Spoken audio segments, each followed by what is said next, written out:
Magandang araw mga lods. Yan at tinitingnan ko tong red eye na to kasi parang pag biglang tingin black lang siya.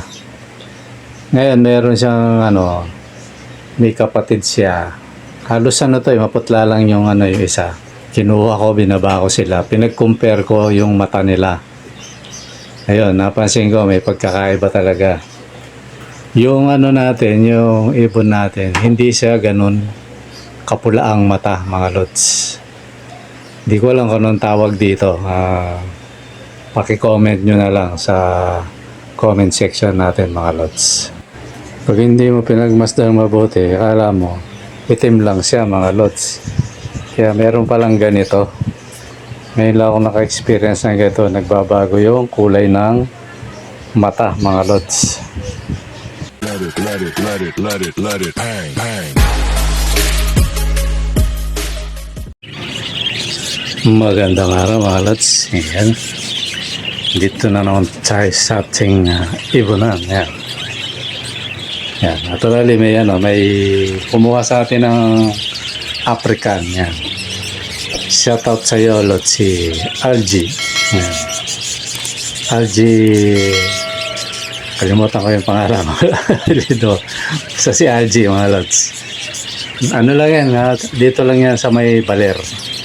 Yan, malapit lang sa hindi ko lang kung saktong Baler nga yung address na yan. Yan, napa-deliver na natin mga lods. Si lods rin, sumali rin siya sa sumali rin siya sa ating palaro o parapol mga lods. Antayan niya ay 200 piso, yan. Tapos hindi ko na si Algie Romero ba to? Masayan ko na lang yung niya. Sa dami kasi minsan magkakahawig na nga eh. Nagkamali na nga ako ng kanina mga lot. Ang chinachat ko yung rider. Na-chat ko si Mark Joban. Magkatunog kasi Marjon yan. Marjon yung Marjon yung rider. Ito naman si Lods Mark Joban. Kaya akala ko siya medyo malabo na yung ilong natin mga Lods. Nag-chat ako. Kaya sumagot, nagtaka ako bakit ganun yung niya. Yung chat niya sa akin. Parang may question marks pa. Tingnan ko si Lods pala. Kaya Lods, pasensya ka na kasi medyo pag hindi ako nakasalamin, talagang kumukunot ang noo ko. Ibig sabihin, hindi ko makita yun. Diba ganun, pag malabo mata mo, kumukunot yung noo. Minsan, tinatamad ako magsalamin. Kaya ayun, nagkakamali ako. Although kaya minsan may mga naisesenta ko, baka magtaka kayo mga Lods. Kung hindi naman kung hindi naman patungkol sa inyo, biyahan nyo na lang kayo, magtanong na lang kayo kasi kahit yung kapatid ko minsan alam mo yung reference ng Gcash, di ba kailangan ma-send mo sa tao na katunayan na hinulog mo yung pera o binigay mo sa kanya. Minsan tumatama sa kapatid ko, sabi mga kapatid ko, sana all kuya, gugulat ako ba't gano'n ang nila noon pala. Yung sa kanila ko na isesend, kaya mahirap na talaga yung nagkakaedad mga lots. Medyo kumbaga sa sasakyan palyado na mga idol. Pero ako, hindi naman hindi ako worried doon kasi wala namang perfect na tao sa mundo. Tsaka siyempre nagkakaedad tayo, normal yun. Na minsan may sinusulat ka, na ilagay mo yung lapis sa tenga mo, tapos hanap ka ng hanap, nagagalit ka na sa mga kasama mo, nung pala nasa tenga mo, di ba Para yung napanood ko na nagwawalis siya habang nagsiya-cellphone. Ngayon, inipit niya yung walis. Nung napatingin siya, sa may daspak, hinahanap niya ngayon yung walis. Hindi niya makita. Kuha siya uli. Ngayon, nung walis na uli, tapos nabitawan niya ngayon yung nasa kilikili niya, di ba So nagulat pa siya, ba't dalawa yung walis niya? Parang gano'n yung mga lods, kaya yan. Normal sa tao yun. Kahit yung mga lingkod ng Diyos nung araw, ganon. Yung sabihin, pag nakakaitod ka na may naglolos na, kumbaga sa wiring, meron ng may kumakalas na, minsan, may ilaw, patay sindi, ganon, di ba, no? Ano yun, normal yun, mga lods, sa isang tao. Kaya, pag dumarating sa atin yun, may edad na tayo, ano yun, tanggapin natin. Ano na lang tayo, medyo bawasan na lang yung maraming pag-iisip para mabawasan yung maraming nakakalimutan. Yan. Although ako, hindi pa naman ako masyadong kalimot. Namamali lang ako yan, sa cellphone. Minsan, liit kasi ng letra eh. Namamali ako ng send. Pero hindi naman yan kasi normal naman sa yan. Kahit naman bata, gano'n namamali rin. So yan mga lods, na-deliver natin. Tapos sumali. Sino pa ba yung sumali? Si AC Marcelino. Yan. At saka si Pascual Galicia. At saka si Algie. Yan. Tatlo na sila mga lods. Yeah, sali na kayo para may bola natin. Ano yan. Magaganda yung mga paparapol nating African mga lods. Ano yan. Sana sali kayo mga idol. Tapos yung nga pala si AC si AC Marcelino, yung tinext na sa akin patungkol sa sige na lang siguro pag ikaw ang sinuwerte Lods, na lang siguro yung dati na lang yung ibigay ko sa iyo kasi hindi raw siya nag-aalaga ng ng abs pero yun mga Lods, yun talaga yung inaano natin, pinaparapol natin. Nag-request lang si Lods. Ayan, balik na tayo dito sa sa pinag-uusapan natin mga Lods. Itong patungkol sa ito nga, yung mga red eye. Totally may lumabas sa akin nung maliit tong mga to, yung pagkapisa siguro mga 1 week. Nakita ko yung mga mata talaga pula talaga. Pero nung lumalaki parang parang nababawasan. Ngayon ang ginawa ko, kumuha ako ng black eye at saka yun nga yung dating pula ang mata Although pula pa rin naman. Ayun, pinagkumpara ko. Ayun, doon ko nakita yung diferensya na pula siya pero hindi ganun kagaya ng mga Lutino. Pero pula sila mga Lods. Parang yung pula nila nandun sa ball eye nila. Eyeball. Yan. Yung itim na mata, di ba? Yan, nandun. Pa rin, considered pa rin na red eye. Kaya hindi ko alam hindi ko alam ang tawag dito kung anong klaseng to. Bakit ganun ang mata, hindi pure na red. Hindi ko alam kung ito yung tinatawag na jelly eyes. Ayan, kung di ako nagkakamali kasi meron ako napakinggan dati na gano'n jelly eyes. Ayan, hindi sa black, hindi naman red. Kasi yung Lutino talagang pulang-pula yun Talagang multo ang itsura, di ba Aswang, sabi nga ng mga ibang magbablog. Mga zombie, kumbaga. Pero ito hindi ganun kumbaga may pagka-half. Kaya kailangan ma-breed pa natin to para ma-pure siya na pula ang mata mga Lods. Ipapalo natin, kaya siguro palo i-follow up mo na, i-follow up ayun, ganun paki-comment nyo mga Lods kung ano yung tawag dito, kung tama ba ako sa jelly o ba. Yung mga naka-experience ng ganito, kasi ako na-conscious ako sabi ko, ba't parang nagbabago? Baka pag nasa edad na nito, hindi na pula ang mata mga Lods. Although kumpleto na yung balahibo. Ngayon tinry kong ihiwalay. Titingnan ko kung pwede silang mag-solo na. Kasi complete na yung balahibo pero nasa pugad pa rin. Although yung iba naman na ginawa kong gano'n, na basta na kumpleto na yung balahibo. Tapos isama mo sila dun sa medyo hindi malayo edad sa kanila. Sinusubuan na yan mga Lods. Ayan, naka-survive naman yung iba nilagay ko na nga sa flying cage So So yun yung ano na minsan sa pag-iibon, ano siya, alam mo yun, marami ka pa talagang ano, marami kang matutuklasan pa. Gaya, kita nyo, patuloy akong namamangha sa mga ibon. Kung tutuusin, hindi naman tayo masyadong, alam mo yun, hindi mo tayo kumuha ng maraming ano ba, nakipagpalit. Kay JR lang yun, yung ano, yung sa nating kalods. So, kita mo, iba-iba yung nagiging mutation. Diba, no? Yun, kung ako tatanungin nyo, bunga nung ginawa ko yun. Kung ako tatanungin nyo, siguro bunga nang ginawa ko yun na, halimbawa ito, yung hen, mga 3 o 4 na clutch na. Papalitan ko yun, ipapalit ko yung, ano, yung iba. Pero yung hen, ay yung cock, andun pa rin. So, siyempre, iba naman ang mutation nun, ano. Tapos, misa naman, pag okay naman yung ano, bawa, nakadalawang clutch, tapos yung cock naman, parang, minsan may tamad na cock eh. Kakakak na lang, mga clutch, tinatamad pa.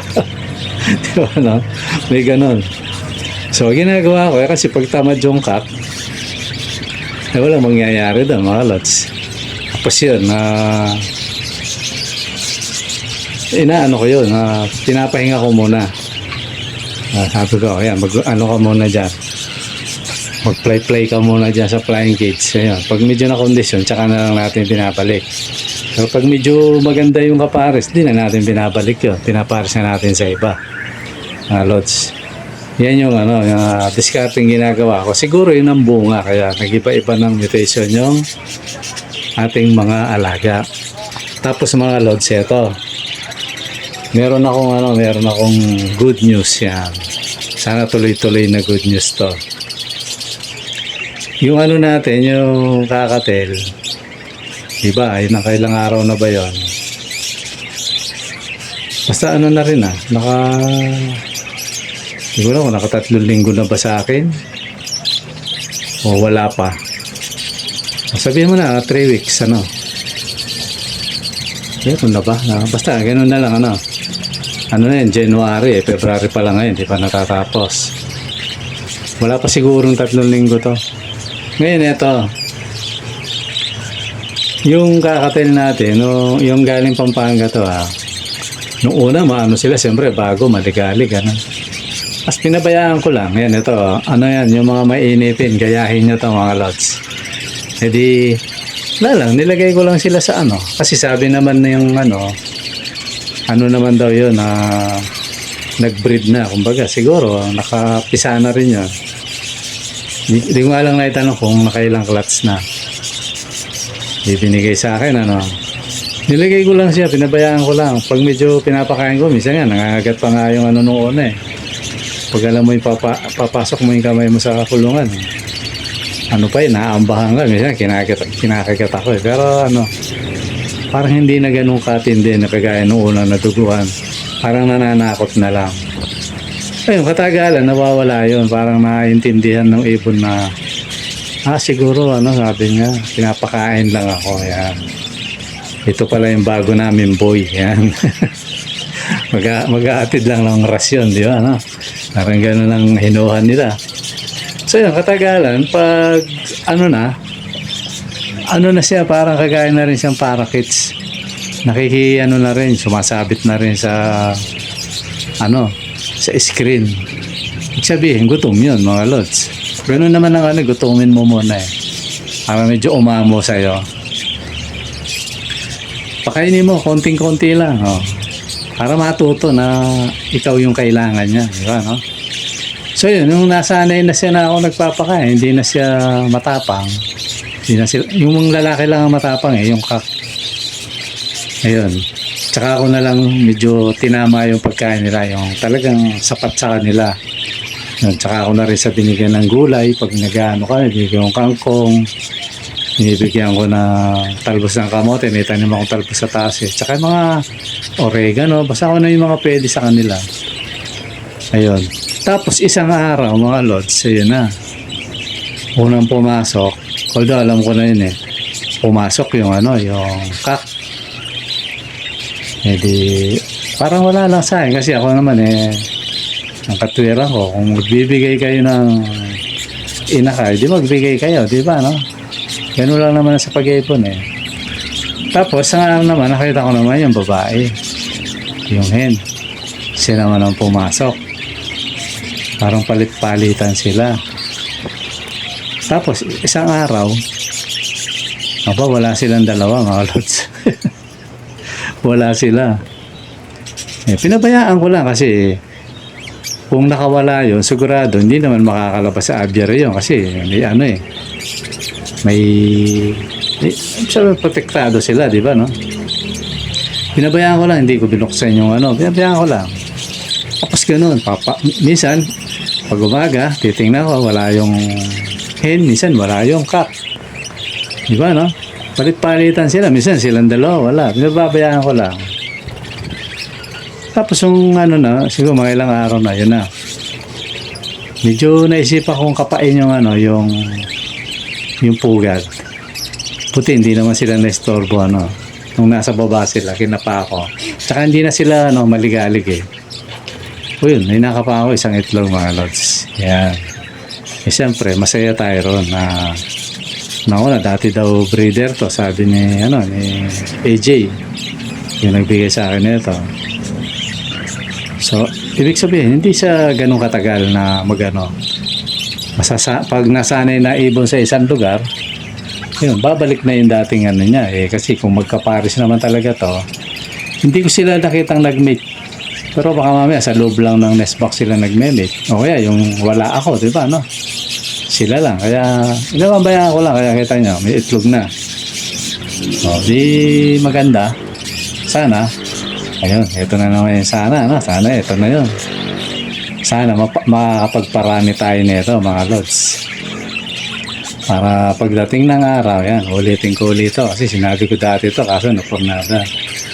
Pagdating ng araw, so yan na yung mga papalaro natin, mga lods. Di ba, no? Sabihin, basta lagi lang kayo sumuporta sa channel na to. Pagdating ng araw, pag ito nag-breed, di ba? Yung isa, pinapagulang ko pa. Malay nyo, pagdating ng araw, dito rin manggaling sa ibunan natin. Yan, yung mga kakatil na paparapol natin yan, kaya i-out natin. At huwag kayo mag-alala, mababa lang yan, mga lods. Hindi natin tataasan kung paano yung kasi mga kids ngayon, tsaka yung mga African, mga lods, sa totoo lang, maganda yung presyo. Yung pinipresyo sa pet market, tapos yun sa akin, sabi ko, hindi yamak na mas makinis yun sa akin, pero ang taas ng presyo, mga lods. Diba, no? Pero sa atin, lang, presyong kaibigan lang talaga. Gaya si Lods. Diba, no? Yung kumuha sa atin, si RG. Lang, presyong kaibigan lang. Malapit lang siya. Tapos, siya pa yung kasi ganun naman pag isang pares lang, kung talagang gustong kumuha, masahihan niya. Yun. Siya na yung namasahe doon sa rider. Kaya, Lods, salamat sa iyo. Although talagang sasagutin mo yun kasi isang pares lang Pero kung naging 3 pares yun, tapos ganyan kalapit, may possible akin na yun. Kasi mura lang naman. Although times 2 yung bigay natin sa rider. Lagpas pa nga Lagpas pa yun. Yung sinabi ng presyo ng rider, natin yun, times 2 natin yun. Lagpas pa. Para para ma-save yung ibon natin. Yun ang intention ko ron, mga lods Yung pasaganain mo yung yung rider para sipagin at saka ingatan yung ibon. Kasi pag binabarat natin yan, baka ibalibag lang yan dyan sa tabi, di ba, Although, hindi natin mayaalis. Merong salbahing rider talaga, di ba, Kaya, rin, ngayon, mga lods, nag-aagawan sila na, di ba, sabi nga sa'yo, maraming rider dito pala sa amin. Alam ko naman may mga rider pero hindi ko alam na pwede yun kasi mga joyride sila Pwede daw, yun. tatlo, tas meron pa isang tricycle driver na nakikiusap pa sa akin na sabi niya, sana ako na lang Kuya Jun, sabi niya. Eh, sabi ko, biya mo pag ano, pag sa susunod. Kasi dati daw siyang door to door. Ngayon, kung dito lang naman, sabi niya, kahit malayo, sabi niya. Kumbaga, kabisado rin niya yung mga area eh. Eh, nung tinawag ko kasi nasa pilaan siya sa labas, wala siya. Siyempre, holiday kahapon eh. Eh sabi nung hindi raw pumasok, baka nagiinom. Eh kaya kumuha ko ng rider na. Eh kaso nung pagkakuha ko, tsaka naman siya kumakatok ngayon sa bahay. Sabi ko si Bali, sa susunod na lang. Yan. So yun yung benepisyo ko mga lods. Dati, hindi naman sa wala naman tayong intention Sumasakit ang ulo ko, talagang sabihin by schedule lang. Ito, hindi natin masisi yung unang rider natin. Maring sobrang busy siya, Ayun, kaya minsan yung deliver na imbis na alas 9 o alas 10, inaabot ng 72 hours, mga lods. Diba, ngayon, biniyayaan tayo ng rider na ang dami pa. Yan. Yung rider natin, tatlo, tapos meron pa sumisingit. So, sa madaling salita, hindi natin problema yung rider ngayon, di ba, So, yun, taga rito pa sa amin, kilala ko pa yung tricycle driver nga, bata pa to, kilala ko na to eh. Bali yung mga tsuhi niya, yung mga tropa ko nung araw. Sabi niya, Kuya Jun, pag susunod ako na yung mag-deliver. Maganda, di ba? Kumbaga, napabuti pa yung lagay natin. Kasi ako, wala naman tayo yung kasi ako ganito kasi mga lods. Siyempre, halimbawa, kumuha kayo ng kits, tapos pa-deliver nyo, nag-gigas na kayo. So, natural, kasi naman yan, normal yun na mag-ingat din tayo kasi baka madali tayo, di ba? Ang policy ko, gigas muna, bago deliver, di ba, Hindi, siyempre, mga lods natin, mag-gigas. So, ngayon, ang gagawin ko pa, siyempre, natural, mag-aano muna ako ng rider, O kontakin ko yung rider. Ang problema, pag contact ng rider, nagbayad na yung kalods, hindi makontak. Kasi inaabot pa na umaga, inaabot pa na isang araw. Kaya, medyo na-stress ako dun sa totoo lang mga lods. Kasi, kung ako lang talagang kausap, kung kaya ko mag-deliver, hindi kasi ako marunong magmotor eh. Kung lang ako, kung ako lang. Ito lang buntik na ako mag-deliver eh. Kasi lods, sabi ko, lapit lang na ito, jeep lang. Pagsakay mo ng jeep, tapos tricycle, andun na. Napakalapit lang. Siguro, ang kukonsumuhin kong pamasaya, lang.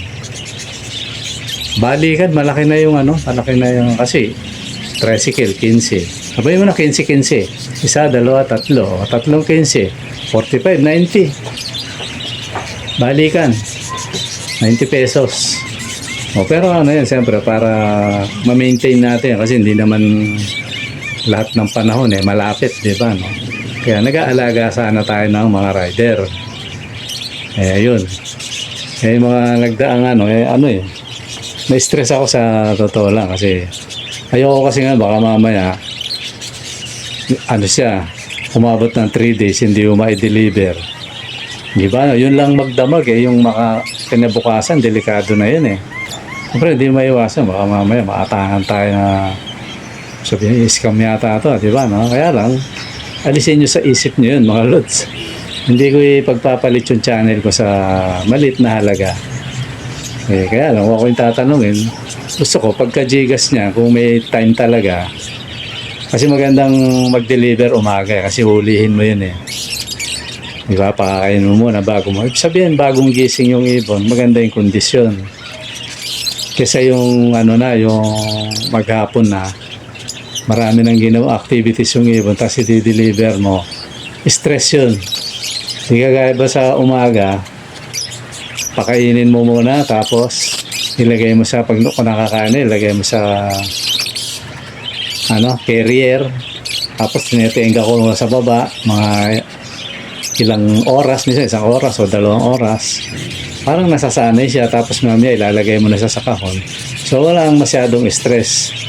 Di kagaya parang nagmamadali ka na pagkabayad tapos ano kagad. Although pwede naman yung ganun, basta depende sa usapan. Kaya lang nito yung nakaraan kasi kawawa ibon. Ang call time halimbawa alas 9 ayun, darating yung natin gabi. Minsan nga sasagot madaling araw wala, kumbaga sa ito hindi naman hanap buhay ito, lang for patuka. Pero kung halimbawa pala gagawin kong hanap buhay ito, hindi tayo kikita na maganda, di ba, pag ganun yung kapartner natin, di ba, kaya sabi ko, kaya nag-decide na ako na wala man akong dun sa natin, yung unang rider. Totally yun, kabrad ko yun wala naman akong doon. Kaya lang, siyempre, para sa akin, hindi pwede yung ganun. Okay, magkabrad tayo, okay, magkapatid pa tayo. Sabihin mo matalik tayo magkaibigan. Pagdating sa ganyan, dapat, yun, alisin mo yung dahilan, di ba, mga lods, alisin mo yung dahilan. Kasi hodang nagigising ka tanghali, pag nagpagtransaksyon ka, bumangon ka ng maaga. Ganun yun. O, halimbawa naman, magdamag siyang nag-ride, hindi sabihin mo sa sa gabi ko na lang i-deliver o kaya sa hapon. Di, at least maganda yung usapan, yun nga, nangyari kumbaga sa pusit, parang piniga mo yung pusit. Ayun, ganun kalabo usapan. Kaya sabi ko pa, mag-decide na ako na hanap na tayo ng iba. Pero wala tayong doon. Wala naman tayong sama ng loob doon, kung ano pa man kasi sabi, tatampo raw ako. Sabi ko, hindi tampo yun, na-stress ako. Kasi nag-aantay yung tao Kagaya sa Rizal, di ba, net niya, nagte-text yung tao, siyempre. Natural, sasagutin ko yun, wala pa. Hanggang umabot ng magdamag, wala pa. Kinabukasan, sabi ko, hindi pwede yung gano'n. Kaya yun, hawa ng Diyos, nakakuha tayo, ang dami pa. 3 rider plus 1 rider na tricycle. Tamo, kinakatok pa ako. Kumbaga parang nangyari, sila pa yung lumalapit sa akin. Kaya sabi ko, napaganda pa tuloy. Wala akong stress na nag-aalala na anytime. Kumbaga, kagaya yun si Marjon. Marjon yung pangalan yung rider. Talaga, sabihin mo alas 10, alas 9:30 nasa tapat na ng bahay. Yun ang rider talaga, mga lods. Di ba, yun ang rider na doon mo makikita na mahal niya yung trabaho niya. Iwan na natin yung mga alas, saan pa tayo makapunta, na lang, para at least alam niya yung kung sakaling minsan, yung mga nakikita ang panahon, nakita niyong nadidelay yun ang dahilan. Ako kasi wala man akong tago sa buhay, kaya kung ano yung sinasabi ko, yun, mga lods. Minsan, hindi natin maiwasan magkamali, di ba, Pero sana minsan, yung mga ganyang pagkakamali, iwasan. Minsan, nagdudulot ng hindi maganda sa buhay natin yan. Lalo na kung hanap buhay yan, mga lods. Okay, mga lods, siguro hanggang dito muna at maraming salamat at sana sali kayo sa parapol natin, mga lods. Okay, mga lods, siguro hanggang dito muna at maraming salamat. Bye-bye.